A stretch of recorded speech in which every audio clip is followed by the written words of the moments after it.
बात करेंगे बाबूलाल मरांडी की। तो नेता प्रतिपक्ष इन दिनों लगातार सरकार पर हमला बोलने में कोई कोर कसर नहीं छोड़ रहे हैं और एक्स के जरिए वो लगातार सरकार पर हमला बोल रहे हैं। हम आपको बता दें कि उन्होंने जहां टेंडर घोटाले को लेकर सवाल खड़े किए थे, वहीं उन्होंने एक बार फिर से झारखंड में युवाओं को रोजगार को लेकर भी सवाल उठाया है। उन्होंने सीधे सीधे ये आरोप लगाया है कि हेमंत सरकार ने 8,900 टीजीटी और पीजीटी शिक्षकों के पद सरेंडर करने का निर्णय लिया है।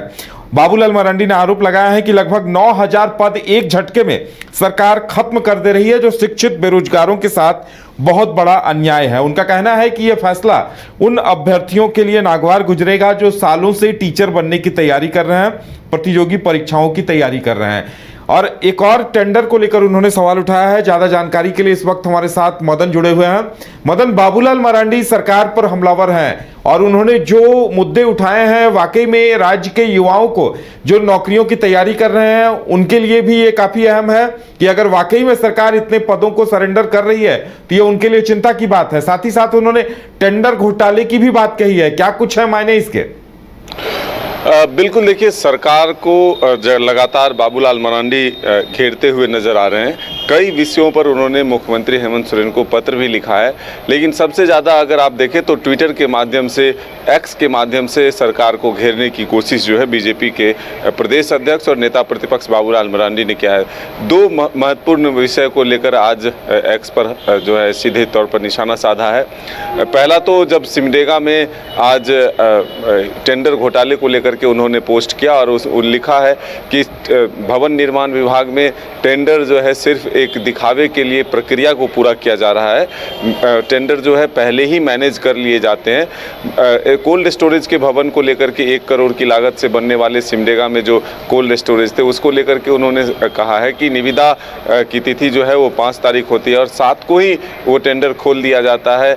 तो ये जो व्यवस्था है ये कहीं ना कहीं लोगों को सिर्फ आंख में धूल झोंकने के लिए व्यवस्था की है। वहीं दूसरी तरफ अगर आप देखें तो बाबूलाल मरांडी ने युवाओं को लेकर के सरकार को घेरा है कि एक तरफ युवा जो है राज्य में नौकरी की मांग कर रहे हैं, रोजगार की तलाश कर रहे हैं, ऐसे में सरकार उन्हें रोजगार दे नहीं रही है।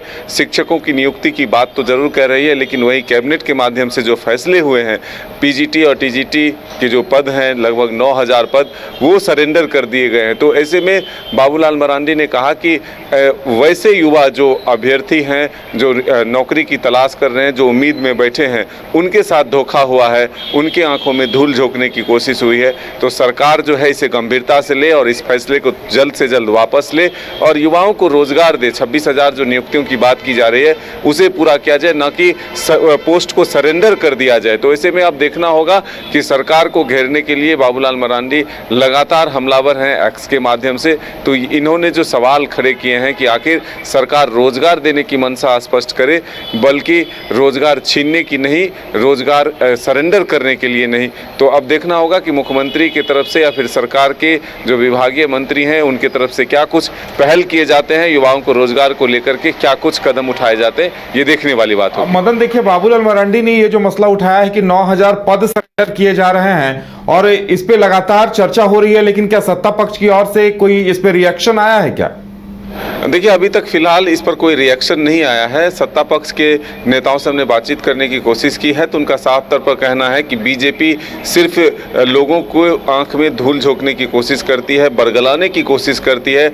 हमारी सरकार युवाओं के लिए गंभीर है, युवा को रोजगार मेरी ही सरकार ने पहले भी दिया है, आगे भी देगी। इसके लिए मुख्यमंत्री हेमंत सोरेन खुद गंभीर है। हमारी सरकार उसको लेकर के योजना बना रही है कि कैसे अधिक से अधिक युवाओं को रोजगार से जोड़ा जाए, नौकरी से जोड़ा जाए। ऐसे में गलत बयान करके लोगों को गुमराह करने की कोशिश जो है बीजेपी ना करे। चलिए मदन, हमारे साथ जुड़ने के लिए और ज़्यादा जानकारी देने के लिए आपका बहुत बहुत धन्यवाद। तो जिस तरह से बाबूलाल मरांडी ने एक्स पर सवाल उठाए हैं, सरकार को घेरा है, इस पर अभी तक कोई रिएक्शन नहीं आया है। देखने वाली बात यह होगी कि उन्होंने डीसी सिमडेगा को भी मेंशन किया है और कहा है कि टेंडर को निरस्त करिए, क्योंकि 2 दिनों का वक्त देना और वो भी छुट्टी के दिन, यह बताता है कि टेंडर पहले से मैनेज है। और साथ ही उन्होंने पदों को सरेंडर करने पर भी गंभीर सवाल उठाए हैं। देखने वाली बात यह होगी कि इस पर सत्ता पक्ष की ओर से रिएक्शन क्या कुछ आता है।